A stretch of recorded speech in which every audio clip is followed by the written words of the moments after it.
Hello everyone, आज की इस वीडियो में हम डिस्कस करने वाले हैं कि कैसे आप अपने किचन गार्डन में कौन कौन सी सब्जियां उगा सकते हैं और उन सब्जियों को उगाने के कौन से मेन जो 3 तरीके होते हैं उन्हें आज हम डिस्कस करेंगे। और कौन सी सब्जी को किस तरीके से उगाना चाहिए ताकि वो अच्छे से ग्रो करे, वो भी मैं आज की इस वीडियो में बताऊँगी। और साथ में शेयर करूँगी कि कौन कौन सी विंटर वेजिटेबल्स मैंने अपने किचन गार्डन में ग्रो की हैं। तो बने रहिएगा मेरे साथ वीडियो के एंड तक। चलिए शुरू करते हैं। नमस्कार, मैं हूँ Pooja Sharma and welcome to my YouTube channel एक नई सुबह। तो चलिए अब शुरुआत करते हैं उन बेसिक 3 तरीकों से जिनसे आप कोई भी टाइप की सब्जियां जो हैं वो उगा सकते हैं। तो सब्जियां बेसिकली 3 तरीकों से उगाई जाती हैं। सबसे पहला तरीका है डिबलिंग, जिसमें कि हम मिट्टी के अंदर एक होल बनाते हैं और उसके लिए हम किसी टूल का इस्तेमाल कर सकते हैं, किसी लकड़ी के टुकड़े का या फिंगर का यूज़ करके उसमें सीड डाला जाता है और ऊपर से उसके ऊपर मिट्टी डाली जाती है।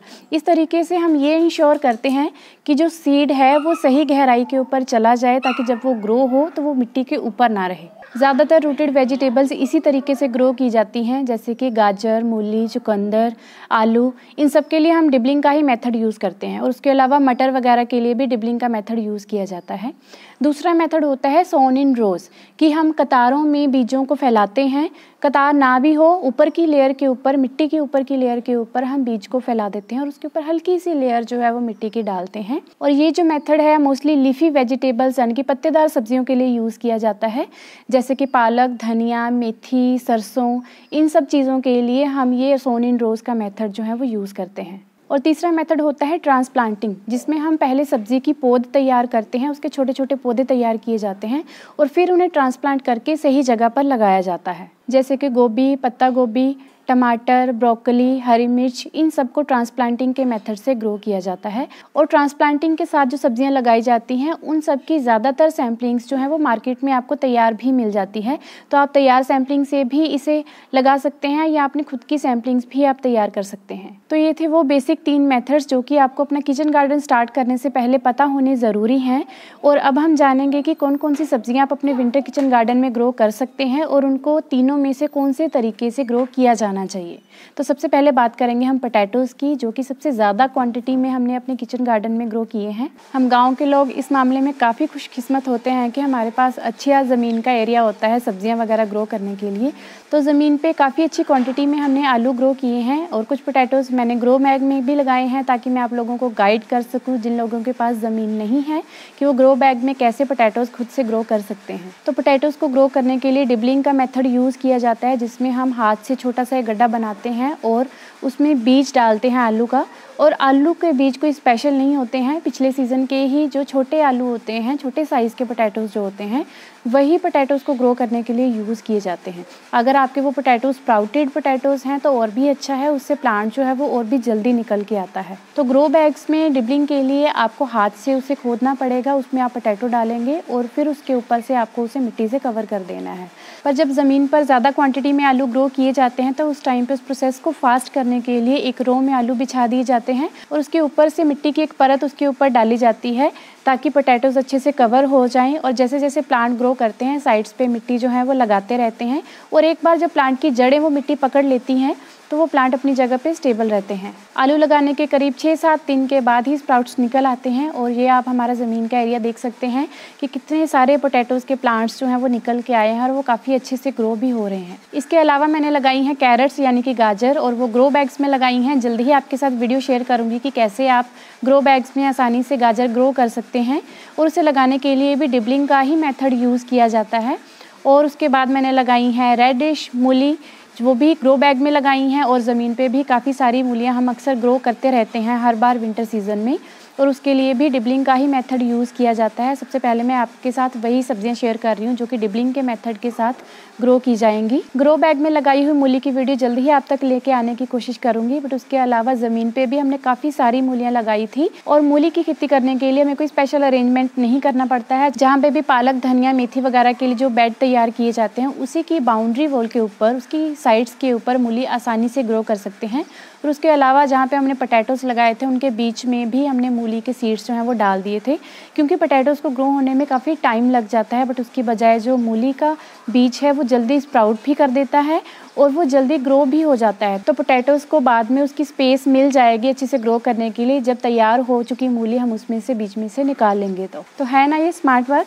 एक्चुअली किचन गार्डन हमारे लिए कोई नई बात नहीं है। हमारी फैमिली में कई सालों से वो ऐसे ही सब्जियां उगा रहे हैं और हम ज़्यादातर घर की उगाई हुई सब्जियों का ही किचन में इस्तेमाल करते हैं। और इसके लिए हमें थैंकफुल रहना चाहिए अपने घर के बड़ों का, बुज़ुर्गों का, जिन्होंने इतने अच्छे तरीके हमें सिखाए हैं जो आज तक हम बहुत अच्छे से इस्तेमाल कर रहे हैं और हमें बेनिफिट भी दे रहे हैं। और इसके अलावा एक और वेजिटेबल जो अभी तक मैंने ग्रो की नहीं है बट जल्द ही ग्रो करूँगी, वो है बीटरूट। और इसे भी आप डिबलिंग के तरीके से ही बहुत अच्छे से, बहुत आसानी से ग्रो कर सकते हैं। डिबलिंग के तरीके से ये जो 3-4 सब्जियां मैंने आज आपको बताई हैं, इनको ग्रो करते टाइम आपको सिर्फ इस बात का ध्यान रखना है कि सिर्फ पत्तियां ही मिट्टी के बाहर रहनी चाहिए। नीचे का हिस्सा अगर मिट्टी के अंदर रहेगा तभी वो ग्रो कर पाएगा। जैसे गाजर, मूली या फिर जो चुकंदर है या आलू है, वो तभी ग्रो कर पाएंगे जब वो हिस्सा उनका मिट्टी के नीचे रहेगा। अगर वो मिट्टी के ऊपर होंगी तो वो अच्छे से ग्रो नहीं कर पाएंगे, उनका साइज़ भी बड़ा नहीं होगा। तो इस चीज़ का आप खास ख्याल रखें डिबलिंग के केस में। एक और वेजिटेबल जो कि मैंने डिबलिंग के मेथड से ही लगाई थी वो है मटर। मटर को भी आप डिबलिंग के मेथड से आसानी से ग्रो कर सकते हैं, ज़मीन पे भी और ग्रो बैग्स या पॉट्स में भी। मटर की रूट्स भी बहुत ज़्यादा गहरी नहीं होती हैं और इन्हें आप आसानी से लगा सकते हैं। बस इन्हें किसी ट्रेलिस की हेल्प की ज़रूरत पड़ती है ऊपर चढ़ने के लिए, ताकि अच्छे से फ्रूटिंग कर सकें। और इनके बीज जो हैं वो थोड़े से हार्ड होते हैं, मटर के दाने ही होते हैं जिनसे ये उगाए जाते हैं। तो इसलिए ज़रूरी है कि पहले आप इन्हें पानी में सोक करके रखें 1 नाइट के लिए, और नेक्स्ट डे जब ये बीज थोड़े से सॉफ्ट हो जाएं तब आप इन्हें डिबलिंग मेथड से सॉइल में लगाएं। तब ये ज़्यादा अच्छे से ग्रो करेंगे और जल्दी ही स्प्राउट भी कर पाएंगे। तो चलिए बात करते हैं उन सब्जियों की जो मैंने लगाई हैं सोन इन रोज़ के मेथड से। एक्चुअली मैंने उन्हें रोज़ में नहीं लगाया, बट जनरली इसे इसी नाम से बुलाया जाता है। एक्चुअली इनको 2 तरीके से उगाते हैं। एक तो आप जनरली स्प्रिंकल कर दें मिट्टी के ऊपर इन सीड्स को, तब भी वो बहुत अच्छे से ग्रो कर जाती हैं। बट अगर आप उसे वेल अरेंज्ड मैनर में लगाना चाहते हैं तो फिंगर से हम एक लाइन ड्रॉ करते हैं, रो बनाते हैं और उसके अंदर हम सीड्स को स्प्रिंकल करते हैं इन अ रो। तो इसलिए इसे सोन इन रोज़ का मेथड बोला जाता है। बट इसके लिए मैंने रोज़ नहीं बनाई है, मैंने सिंपल उसको स्प्रिंकल किया है मिट्टी के ऊपर। और इन सब्जियों के लिए आपको बहुत ज़्यादा डीप पॉट्स की ज़रूरत नहीं पड़ती है, क्योंकि ये लीफी वेजिटेबल्स हैं और मिट्टी के ऊपर ही ये ग्रो करती हैं, जैसे कि धनिया, पालक, मेथी। तो सबसे पहले मैंने लगाए थे मेथी के बीज, जो कि बहुत जल्दी ग्रो कर जाते हैं। नियर अबाउट 3 या 4 डेज़ में मैक्स आपको मेथी के बीज का रिजल्ट मिल जाएगा। और इसे लगाने के लिए आपको बिल्कुल सॉफ्ट और पोरस मिट्टी तैयार करनी है, जो कि नमी भी बनाए रखे और जो एक्सेस वाटर है वो उसमें लॉग नहीं होना चाहिए। ज़मीन पे लगाने के टाइम पे हमें बहुत ज़्यादा केयर नहीं करनी पड़ती है, क्योंकि एक्सेस वाटर अपने आप ही नीचे चला जाता है और मिट्टी भी अच्छी पकड़ अपनी बना लेती है। बट जब हमें इन सब्जियों को किसी पॉट में या ग्रो बैग्स में ग्रो करना है तो उस टाइम पे हमें सॉइल मिक्सचर का खास ख्याल रखना पड़ता है कि उसमें न्यूट्रिशन भी अच्छा हो और उसमें जो वाटर लॉगिंग की प्रॉब्लम जो है वो ना हो, और आपके जो पॉट हैं वो भी वेल ड्रेन्ड हों, जो कि एक्सेस वाटर को उसमें खड़ा ना रहने दें। और इन लीफी वेजिटेबल्स को ग्रो करने के लिए आपको मिट्टी का जो बेड है वो करीब 5 से 6 इंच का होना चाहिए। इतनी ही हाइट इनके लिए काफ़ी है ग्रो करने के लिए। और इसे मैंने एक टब में लगाया था, जिसे आप देख सकते हैं। छोटे से टब में मैंने मेथी के बीज जो हैं वो लगाए थे, और इसमें बहुत ज़्यादा सीड्स लगाने की ज़रूरत नहीं है। थोड़े दूर दूर भी अगर आप लगाएंगे तो ये आसानी से पूरा आपका पॉट जो है वो फुल हो जाता है। और जब भी इन सीड्स को लगाएं तो वाटरिंग हमेशा पहले करनी चाहिए। पहले वाटरिंग करने से अच्छा मॉइस्चर जो है वो मिट्टी के ऊपर बना रहेगा, और क्योंकि बाद में वाटरिंग करेंगे तो आपके जो सीड्स हैं वो अपनी जगह से हिल भी सकते हैं, इसलिए पहले वाटरिंग करना अच्छा रहता है। और ऊपर से सीड्स स्प्रिंकल करके एक हल्की सी लेयर फिर से कोकोपीट की या फिर उसी सॉइल मिक्सचर की डाल दें। और इन सारी सब्जियों को हमें हमेशा धूप में रखना होता है। अच्छी धूप लगेगी तभी ये ग्रो करेंगे सारे सीड्स, अदरवाइज ये खराब हो जाएंगे या ग्रो ही नहीं करेंगे। लगाने के करीब 4-5 दिन तक आपको वाटरिंग करने की ज़रूरत नहीं पड़ती है, क्योंकि ये काफ़ी अच्छा मॉइस्चर रिटेन करके रखेगी, और 3-4 दिन के अंदर आपके जो मेथी के सीड्स हैं वो ग्रो कर जाएंगे। बिल्कुल सेम मेथड के साथ आपको धनिया भी ग्रो करना है। धनिया भी आप घर के जो धनिया के बीज होते हैं उनसे भी ग्रो कर सकते हैं, और मार्केट के परचेज्ड सीड्स जो हैं उनसे भी आप ग्रो कर सकते हैं। बट ग्रो करने के लिए एक आप ट्रिक ज़रूर यूज़ करें कि जब भी आप धनिया के बीज लगाएं तो उनको स्प्लिट करें, हल्का सा उनको रगड़ लें, ताकि जो उसके बीज हैं वो 2 पार्ट में डिवाइड हो जाएं। क्योंकि जो एक दाना जो होता है धनिया का उसमें 2 बीज होते हैं, तो अगर आप उसे ऐसे मसल कर 2 हिस्सों में काट कर फिर लगाएंगे तो आपका जो धनिया है वो ज़्यादा घना होगा और ज़्यादा अच्छे से ग्रो कर पाएगा। और इसके बाद मैंने लगाई थी पालक, और पालक लगाने के लिए मैं इस ग्रो बैग का यूज़ कर रही हूँ। इसमें आप आसानी से कोई भी लीफी वेजिटेबल्स जो हैं वो ग्रो कर सकते हैं। मुझे काफ़ी अच्छे लगे ये सारे ग्रो बैग्स। अगर आप भी सिमिलर ग्रो बैग्स यूज़ करना चाहते हैं तो इसका लिंक जो है मैं आपको डिस्क्रिप्शन बॉक्स में दे दूंगी, सेलर का लिंक, वहाँ पे आप कांटेक्ट करके इन्हें परचेज कर सकते हैं। और अगर आप एक डिटेल्ड वीडियो इन ग्रो बैग्स की क्वालिटी और उसके रिव्यूज़ के ऊपर चाहते हैं तो प्लीज़ मुझे कमेंट सेक्शन में ज़रूर बताइएगा। मैं कोशिश करूँगी आपके लिए वो वीडियो लेके आने की, ताकि मैं आपको गाइड कर सकूँ कि कैसे टाइप के ग्रो बैग्स या फिर पॉट आपको यूज़ करने चाहिए इन वेजिटेबल्स को ग्रो करने के लिए। तो चलिए वापस आते हैं पालक के ऊपर। पालक को ग्रो करने के लिए आपको वैसे ही एक बेड तैयार करना है, जैसे मैंने इस ग्रो बैग के अंदर एक बेड तैयार किया है ऑलमोस्ट 5-6 इंचज़ का, और उसके ऊपर आपको स्प्रेड करने हैं पालक के बीज को।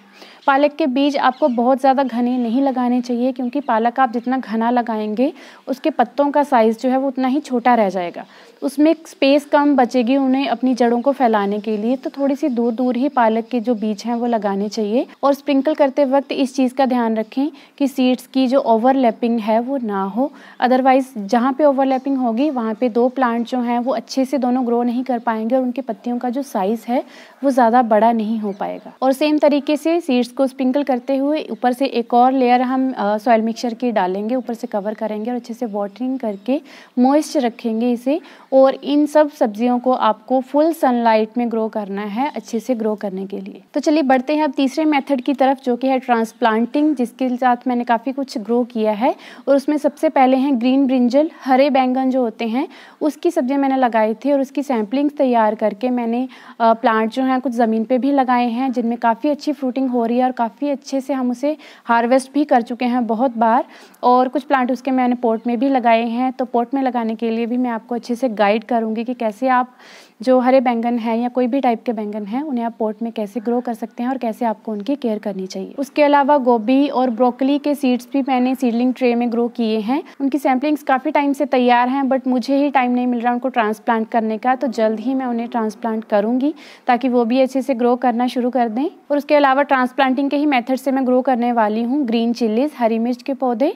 उन्हें पहले उसकी सैम्पलिंग्स तैयार करनी पड़ेगी और फिर हम उन्हें ट्रांसप्लांट करके लगाएंगे। और इसके अलावा ऐसे ही ट्रांसप्लांटिंग मेथड के साथ आप और भी कुछ सब्जियां ग्रो कर सकते हैं, जैसे कि टमाटर, पत्ता गोभी, गांठ गोभी, जो कि सबसे कॉमन विंटर की जो सब्जियां होती हैं वो बहुत आसानी से इन्हीं तीनों मेथड्स के साथ ग्रो की जा सकती हैं। और उसके अलावा इन सब्जियों की अच्छी ग्रोथ के लिए उन्हें टाइम टू टाइम फर्टिलाइज करना भी बहुत ज़रूरी है। पत्तेदार सब्जियों के लिए और जो गोभी वगैरह हैं ट्रांसप्लांटिंग मेथड से जो सब्जियां उगाई जाती हैं उनके लिए vermicompost and kitchen waste compost जो हैं वो सबसे बेस्ट फर्टिलाइज़र हैं।